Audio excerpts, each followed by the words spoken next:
Welcome to Philly Fortune Talks with your host, Jake Penny, where the city's brightest minds share the secrets behind their success. Are you ready to be inspired? How's it going, everybody? Jake Penny from Philly Fortune Talks podcast. I have the pleasure of having one of my coaches, mentors, teacher that has helped me raise millions and millions of dollars over the years. Dan Zitofsky. How you doing today, Dan? Thank you for coming on.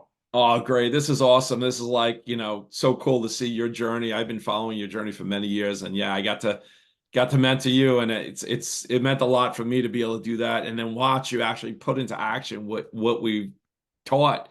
And I'm seeing you crush it right now, and then telling me what you've done. You're encroaching 100 properties at this point. It's like, man, I don't even know how much money you've raised, and it's just you're leading the way, man. You're now a leader. And it's like it's just a proud moment for me, because I always say it's not about me, it's about what we could do for you. So it's an honor to be on here and your audience, and help your audience in any way possible to really do what you've done, to go from like, the beginning stages, right? And then to get to the point where now you're a leader and you're out there and people are following you. And that's just a cool process to see. Yeah, absolutely. I appreciate everything you've helped me achieve over the years through, your coaching and whatnot. And I believe the same thing. Myself, I come from a blue collar family, no investing experience whatsoever in my family. I'm technically a dropout of college. So if I can do this, I think anybody can do this. So Dan, let me ask you this, how did you get started, in your entrepreneurial journey? What was that switch that played a big part from you transitioning, if you were a 9-to-5er at one point, and then, how you got started in real estate and became successful? Well, I started real estate. I mean, I can't even believe I'm saying this, like over 33 years ago. Jeez, I was 18. I started real estate back then. I watched my grandfather. He was an entrepreneur, and I remember him going to pick up. He was a furrier, and it worked his butt off, a European guy. And I remember him. He had a little apartment building, a four family or 6 family apartment building. I remember going to him to collect rent. And I thought that was the coolest thing. He would like knock on the door and people would give him money, and I'm like, that is so cool. I want to do that one day. And I always knew like I like business, right? I was always entrepreneurial in school, and I always bought and sold things, and I always knew I wanted better, right? And when people told me years ago as a kid that, you're supposed to do this, get good grades in school, get a good job, and do this and do that, that poor dad mentality, it never really resonated with me. I always wanted more in life. And I'm not going to talk about a rags to riches story. I didn't grow up in the best childhood. I didn't have the most money there. My, parents weren't always around. So I always thought in my life, I'm going to be rich and be happy. To me, rich meant happy, right? Rich people always look way more happy than poor people. So I was going to be rich and be happy. And for a while, I was doing very well. I went up after high school. I went to the Navy. I had a rental. I was just telling a story on another interview I was on. I had a rental property. I was getting $600 net a month, and I was only making $248 every 2 weeks in the Navy. So I was making more money at rent doing nothing than I was being in the Navy. I came out and I started doing a little bit more real estate and mortgages at the time. And then I went in the police department. I was a police officer in New York City Police Department, and did that for 6 years. And then, was in 9/11 in the second building.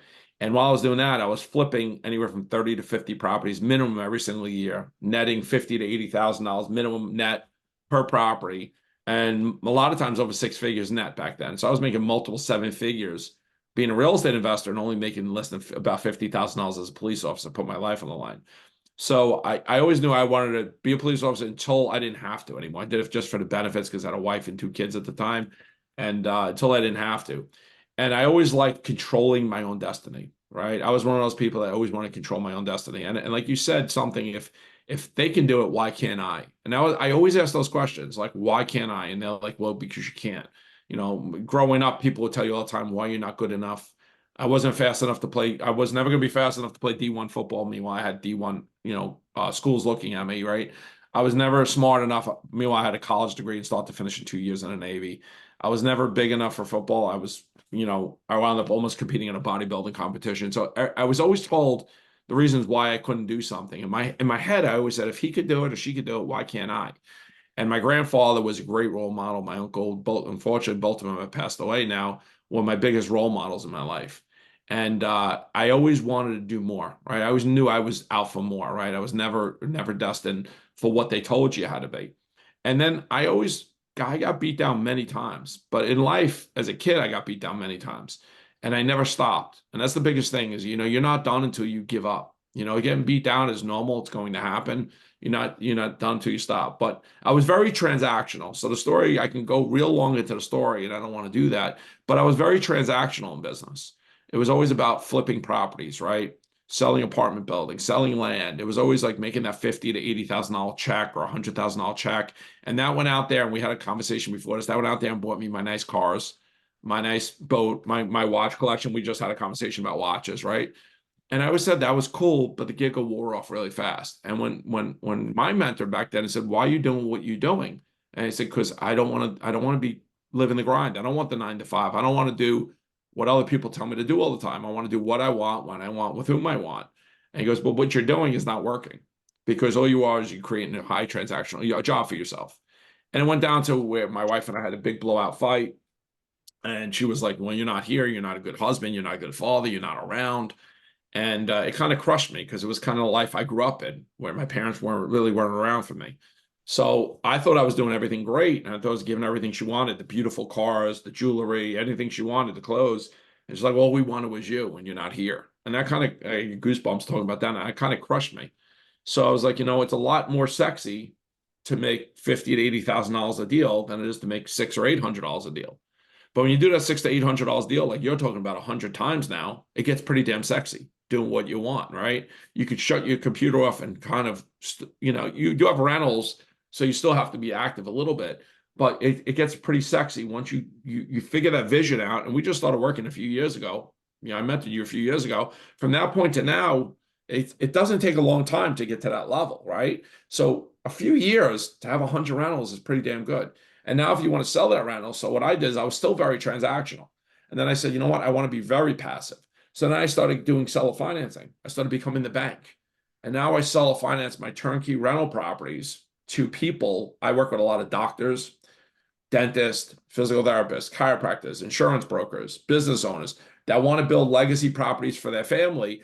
I work with a lot of them now, and I help them build portfolios for their family. And in turn, they're now seller financing my properties, and I'm creating notes for myself. And people are like, "Well, why would they seller finance?"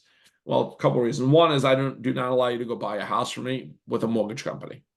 And the reason why is I tell people, because when I buy a house, let's say for $50,000, and I put $20,000, $30,000 into it, and it's worth 130, the banks are not going to say it's worth 130. They're going to say it's worth $50,000, because there's seasoning involved. You need to season the loan, you season it like a year, right? So I'm not going to mess with that. Or my investors either buy cash. So if I sell your property for $100,000 and you have $100,000, you can only buy one. But now with $100,000, if I say put 30% down, you now bought 3 properties. And I now created 3 seller finance notes for myself. And I could pay my private lenders all their money back in 12 to 18 months or less and stay in the deal for 30 years. So I just started doing this over and over and over and over again. And I started buying more properties, raising more money, taking down portfolios of properties, 20, 30, 40 properties at a time, having my crew go and fix them up, getting fully rehabbed, getting rented, getting them managed, and selling to investors. So I almost became like their shopping cart. Like, they would come to me and say, "Hey, we need a couple more properties." I'd go out and get them for them and do all the work. So that's the pendulum. I've done everything from multifamilies, build to rent, build to sell. I owned hotels, land deals, self-storage facilities, mobile home parks. I'm involved in ATM companies, gas and oil right now. I'm involved in a lot of deals on my own money as a limited partner. But what I do is my main focus for everything I do is to be the bank, to create seller financing, because that allows me to live the way I want to live, doing what I want to do, when I want to do it, with whom I want to do it, without ever answering to anybody. And I can shut my laptop and shut my phone off, and I'm paid every single month, no matter what.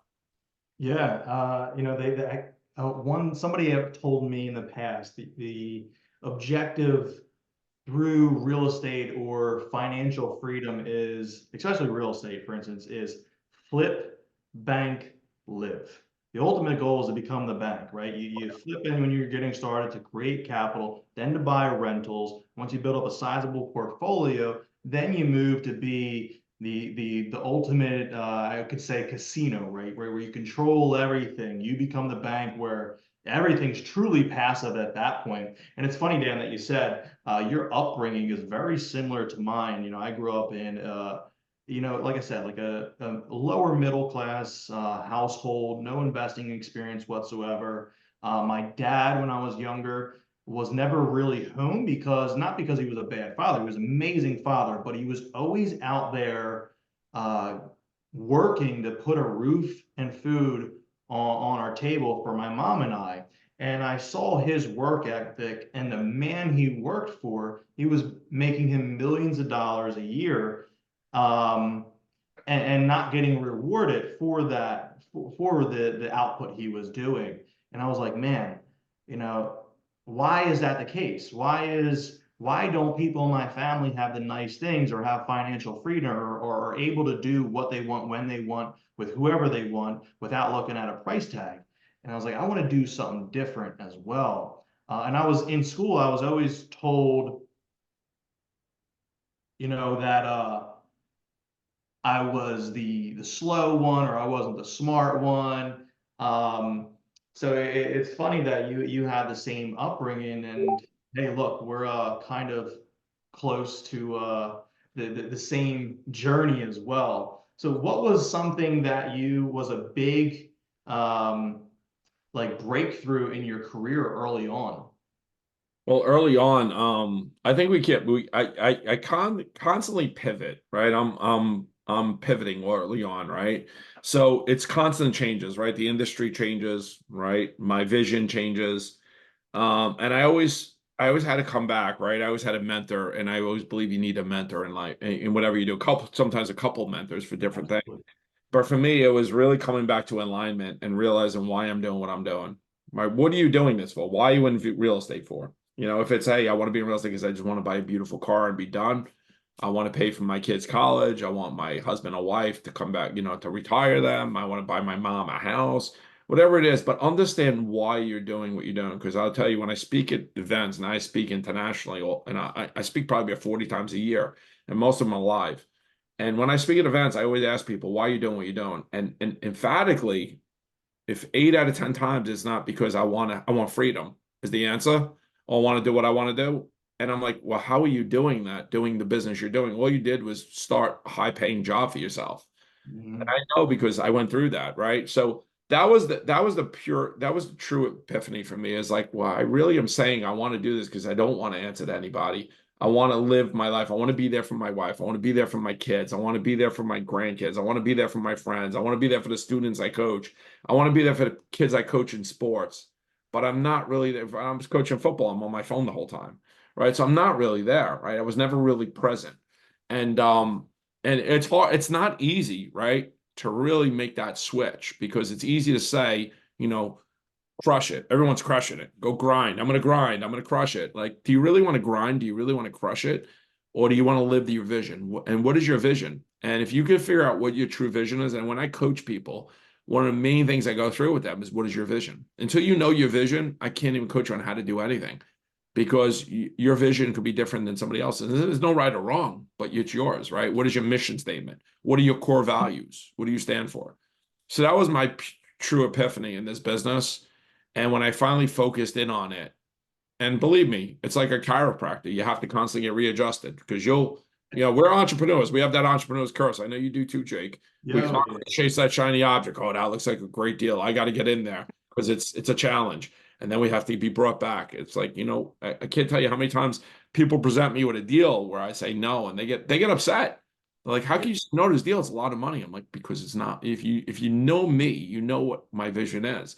You know how not, one is my core values. I live abundant. If it's not an abundant thing, if it's not a win-win, if it's not relationship building, I believe in relationship building, win-win, core value, my core values, my abundance, and I'm non-transactional. I do not want to do anything transactional. If it's like, hey, jump in this deal, we're going to flip it, we're going to develop this project, we're going to build it from the ground up, you're going to make all this money. I shut down. I have no interest because nothing fit my vision on that deal, right? So I stay laser focused on that. And since I have, my life has been so much better, right? So much better. I totally agree. You know, my life has gotten so much better once I switched from the transactional mindset of, hey, let's get the next big check, let's get the next flip, to more of that passive income, building a legacy through rental properties, even though that's not the ultimate legacy. The ultimate legacy is to be the bank. But it's just been so much more calm, cool, and collected ever since I started veering away from flipping. Now, I totally still do flips, but they Oh, they sure. have to hit those abundant numbers for me to do it. And I wish a lot of the young guns getting into the game would see that. I'm like, I have a bunch of wholesalers now, and I work all on a referral network. I don't even do any marketing anymore. A lot of wholesalers come to me and they're younger guys. And I'm like, dude, why don't you keep this deal for yourself and cash flow? Like, oh, I want to make the next big check. I'm like, that's just, bro, if you got started now, me looking hindsight, I was like, you'll be 10 times farther than I am now. Why do you just see the big shiny check? And I just wish more people would see all, I actually, I'm in the middle of, well, my next group I'm going to be launching is like I'm not even going to call it a mastermind. It's like a high level kind of inner circle training group. And I decided just recently, you say that because you're doing my wholesale. I say that, and I'm only going to mentor people that actually know how to find deals, right?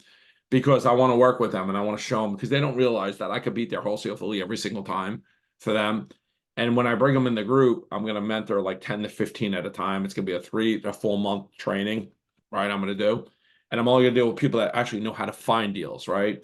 And then when I work with them, not only am I going to mentor them on how to do what I do, how to build a portfolio for themselves, and creating tremendous amount of passive wealth, I'm also going to say, okay, bring your deals to me, Mr. and Mrs. Wholesaler, and let's partner on them together, right?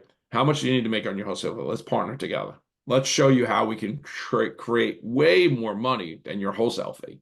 And now you don't have to worry about the economy in 6 months from now. You're going to have this money coming in for the next 30 years. exactly. And a lot of people That's the next phase of what I'm going to be, mentoring people on. So that's awesome. people don't know how to find deals. I'm going to say, go to somebody else, learn how to find deals because I don't want to spend 6 months teaching you how to find a deal. Once you know how to find a deal, so I'm going to be working probably with I'm trying to find the biggest wholesalers in the game to kind of mentor them because, they come to me all the time. They're like, I just don't know how to, and I'm like, they need the help, right? Because wholesaling is so transactional. And then secondly, it's across the United States, it's going to start to become illegal. It's already become illegal in a lot of markets. So Right. you don't change the way you do things now, you're going to be out of business here soon. Yeah, and I see that a lot, and obviously these guys that are making a lot of money with wholesaling right now, obviously, and especially the younger guys, is that their cost of living is going up as they're making more money. And eventually that well is going to dry because one, the market's going to change, or two, wholesaling is becoming illegal over the nation, and they're going to be, uh, up shit's creek when they can no longer make any money and they have these huge overheads. It's like, guys, think, for not for today, but think for the next, 10 years. Let's set yourself up, for that and build passive income. Because that's why I fully got out of flipping, is because in 2020, I was like, man, economy's changing. Truly, our economy should truly be total anarchy at this point. And I was like, I want to start changing the transactional way of real estate and start building that passive income to where if it does happen, I'm not going to have to close the doors and go get a 9 to 5 job. Exactly. I just wish a lot more guys would see that coming into the game. But I think wholesaling and flipping has that shiny object syndrome. You have all these marketing influencers out here showing crazy watches, Lamborghinis, and all that shit, and they see that and they're like, oh man, that's the win. That's why I Yeah. don't. That's why I'm so against. I don't show it. But yeah, and I'll say this, right? We don't have too much time, but I'll say this. I said, success leaves clues, guys. Right? Follow people like Jake. Follow people like myself. I'm doing this 33 years. I'm not saying not to wholesale, but don't make that your primary object of business unless you're cool with looking for your next career, right? Sometimes wholesale deals that don't fit your portfolio, that don't fit your niche, but look for a niche, figure out a vision because a lot of them have no vision. I talk to them. They're out there they have to make $500,000 sometimes a month just to cover their nut, right? And I'm like, that is so much stress. I don't know how you go to sleep at night, right? So what is your vision? What's the end game? And they'll talk about how many deals they're doing, but how much are they really putting in the bank as a net, right? Just like Yeah. your multifamily guys. So success leaves clues, right?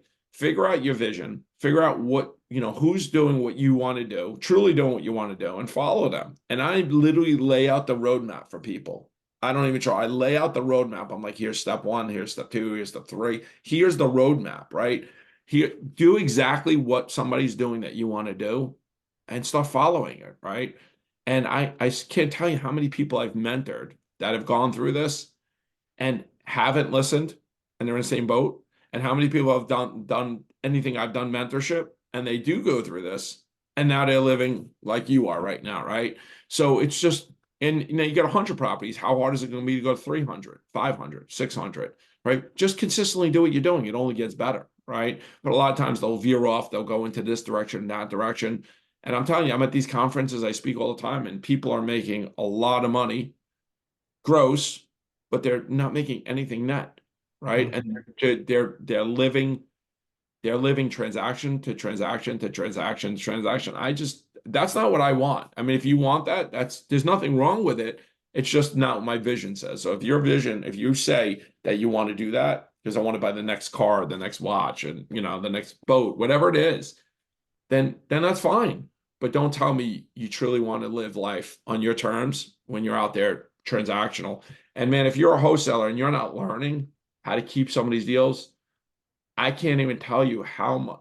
It's almost, not only is it disgraceful, it's almost criminal to you to do that to you and your family, because you're going to look back and people ask me on stage, and one of my partners, Bob, we talk about this all the time on deals. He says, "Man, I sold 500 properties, 500." He goes, "If I would have just kept some of those." I go, "I've been telling you for years." Well, now things are changing for him, right? So my biggest trend, I've done over 4,000 transactions. And I told you, if I was to make just $800 a transaction at 4,000 transactions, figure out what that money is, that number is a month. Figure out what it is a year if I didn't sell them. People say, what is your biggest regret in this business 33 years? It's selling the deals I shouldn't have sold. Now, some of them I should have sold, but selling all those deals I shouldn't have sold. There's so many I shouldn't have sold. And it kills me on what I sold to make $5, $10, $20,000 in wholesale fees. It just kills me that Yeah. it was so naive and so short-sighted that if I could do it all over again, I would have made that money, 10 times over with less work.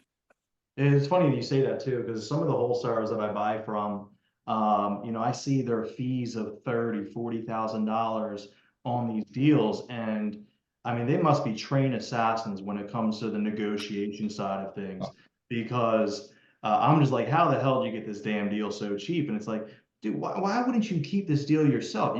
This one deal could propel you, financially, for it just could make out for you way better than it would be wholesale. It's like, I why? prove it every time at my events. I mean, if anyone has come to my inner circle events, if anyone happens to hear that's been at my inner circle training events, I prove it every single time because I always have some high-end wholesaler in that room. I beat their fee every single time because once you create a rental and sell a finance note, that note is like an ATM card. You can go and pull money out on that note anytime you want, and multiples, 4 to 10 times of what that note is worth. So when I show people that, one is their mouth drops, and two is they kick themselves for wholesaling so many deals. That's why I'm putting that group together. That's why I want to both put the group together, mentor those people in a short, I only need 3, 4 months to show them how to do what I do, and also partner with them on their deals. So that's Yeah, why, because I'm tired, I'm hurt to see people losing so much in opportunity cost because they want to make a 5, 10, 20, $30,000 wholesale fee, whatever. I don't care what it is. Because if it's that powerful, you could just get your money back that much faster and keep the deal. Stay in the deal for 30 years. yeah, I'm with you on that, Dan. That'll help, solve a lot of problems. Not maybe not problems, but make more people more fortunate Yep. over the years, and it definitely hurts me too, because I'm not your average Joe in the real estate industry. I know this industry is very cutthroat. But I'm out for win-win scenarios. I'm out to help people and whatnot. And I see it happen, and I'm like, guys, like I'd rather you just do the deals yourself and be more better off and more prosperous than you are now. But we're on this topic. How important is multiple streams of income, multiple verticals within real estate? Oh, it's tremendous. I mean, it'll stop you from having issues with the economy, with the regulators. You want multiple streams of income, right? You want to go into a deal. I tell people like this: don't go into a deal with one option. Go into a deal. Think about it as like we're working with a toolbox. Go in with a box of tricks, right? Go in with your tool bag, and look at each deal and say, okay, how can I make this deal the best possible? That's what makes us special. Oh, listen, all we are is marketing people and problem solvers. That's really all we are. Right. I kind of bring it to the most basic level, right? But don't look at, okay, I'm just going to be a landlord. I'm just going to be a fix and flipper. I'm just going to be a wholesaler. Go into every deal and look at it and say, how do I get the most value out of this deal for myself long term or short term, whatever it is you decide. But it's so important to have multiple strategies, right? Multiple, when you could do fix and flips that could give you some cash flow because it doesn't fit a rental portfolio, it doesn't fit seller financing, it doesn't fit wholesaling, so you fix and flip it. Or vice versa. You can have a rental instead of a fix and flipping. But you got to go in there. If you go in there and say, I'm just a wholesaler, you're missing the boat on so much because it's so important to have multiple streams of income in this business. Yeah, yeah, I totally agree. What's on the horizon for you about this, besides this group that you're putting together to help a lot of people out? What's another big goal on the horizon you're excited about that's coming up? Well, biggest for me is I just recently, about a year and a half ago, finally invested internationally in Roatan. So since I have so much cash flow coming in, I've been buying up mountains with a builder out of America, and we've been getting it fully approved with infrastructure in place, and now it just took off. I mean, it's in Roatan, so our Margaritaville just signed a contract. They're opening out there in fall 2025. Kimpton hotels are there. The Carnival Cruise Line put $50 million in infrastructure. Royal Caribbean Icon of Scenes pulls in there. So I hit it big on there. So I own about 44 lots out there that are all, road work being put in, utilities being put in, and I'm selling off a certain amount, like 6 of them, to pay my money back for my infrastructure, and I'm going to hold on the rest for free. And I basically is the biggest deal I've ever done in my life. But all those lots I'm going to sell in the next 2 to 3 years. I'm just holding them right now. I could sell them right now. I'm holding most of them. And I'm going to sell them on seller financing, just like I do here. So that's my big thing. That's where I'm spending a lot of my energy right now. And it's been phenomenal. It was scary in the beginning, but I did all my due diligence. I met with the government out there. I was out there a bunch of times, met with the team, met with the builder.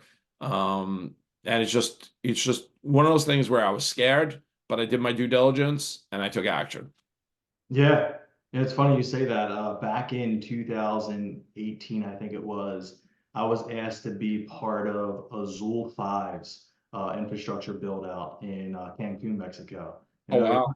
it was sweet. So that's awesome that I didn't get a part of it because unfortunately I was part of the big wig groups. But I didn't have the big wig bank account at that time. So that's awesome that you're being a part of that. Investing internationally is definitely something I want to be a part of. And also getting international air passports as well. Oh, yeah. But if you could have on closing remarks, if you had one nugget of advice for anybody that wanted to follow in your footsteps, what would that be? And also, people want to get in contact with you through your coaching, your book, or anything of that nature. How does someone go about that? Oh, cool. I appreciate that. Yeah, and once again, thanks for having me on. But biggest piece of advice I could say is don't think about the next 6 months. Think about the next 1, 3, 5, and 10 years, right? Where do you want to be? Where do you see yourself? If money and time was an object, where do you see yourself? And then work backwards. How do you get there, right? So I don't think you want to be 10 years from now if you're a wholesaler and you want to be worrying about where your next deal comes from, right? Where do you see yourself? What does life look like? Think outside the box and work backwards, right? So I want to make this much money per month. I have this much money to start with. I need this many deals. This is the type of deals I want to do, right? Work backwards, right? Because you see, Jake, you're at 100 deals now. I don't think you had any rentals. I don't remember. I don't think you had any rentals when we started I working. had Right? 7 rentals when I Okay. first 7. started 7, being mentored by you. now you're on 100. I mean, it works, right? It's provable that it works. So that's my biggest advice is stay laser focused on your vision. Get yourself, I don't really coach people one-on-one. I have 2 now, and I pick you out if I want to coach you. And I'm very Lucky then, Dan. yeah, I don't do that kind of coaching anymore. It's really $100,000 a year to work with me. And I 10X and I have a waiting list right now, just so you know. So you can't ask me to coach you one-on-one. I do group coaching. Because I know I'm going to 10X. I mean, I think you've more than 10X your absolutely. your deal, right? So, but I'm really laser focused on who I want to work with. It's one-on-one is very, very cumbersome for me. It's very time consuming. It's stressful. And, I want to pick who I work with. But so definitely you can follow me. Definitely read my book, Passive to Prosperous. It's exactly what it says, passive income to prosperous life. And yeah, that is me. I did lose weight. That's me. You go on my Facebook group, Become a Real Estate Investor with Dan Zitofsky. That's a free group. Jump on there. You can follow me on my personal Facebook page, Dan Zitofsky. I just can't accept friend requests because I keep hitting that 5,000, that rule they have. I'm on Instagram. I don't do a lot on there, but it's Dan Zitofsky. And I have I do have free cheat sheets and stuff like that. If you hit me up and say, hey, can you give me your seller finance cheat sheet? I'll send it to you. I also have on YouTube, you can go to Zitofsky Capital Management. I have a YouTube page. We're starting to add our videos up there so people can grab our free videos. You're going to see more and more coming over the next few weeks and months. I have my team doing that. And yeah, just drop questions anytime you have. Put them in the Facebook group, Become a Real Estate Investor with Dan Zitofsky. And my last name is Zitofsky. Grab a copy of the book, read it. I lay it out in there, how to do exactly what I do. And literally start taking action, right? Get involved in groups, get involved in events, but be like Jake, take serious action. Like he didn't sit around. He literally invested a lot of money to work with me and took action. And now he's at 100 rentals. Him and Leanna, they're crushing it, talking about what kind of watch they're going to buy, what kind of car, sports car they have. Their biggest stress is what sports car they're buying right now. It's crazy. Awesome. Right, well, thank you for being a part of Philly Fortune podcast and giving a lot of insights, tips, tricks, and motivation to somebody that's trying to become successful in our market. I appreciate it. It was great being on. Thanks, guys. Take care. Thank you. Bye. Thanks for tuning in to Philly Fortune Talks with Jake Penny. Inspired to share your success story? Visit phillyfortunetalks.com/guest and let's inspire together.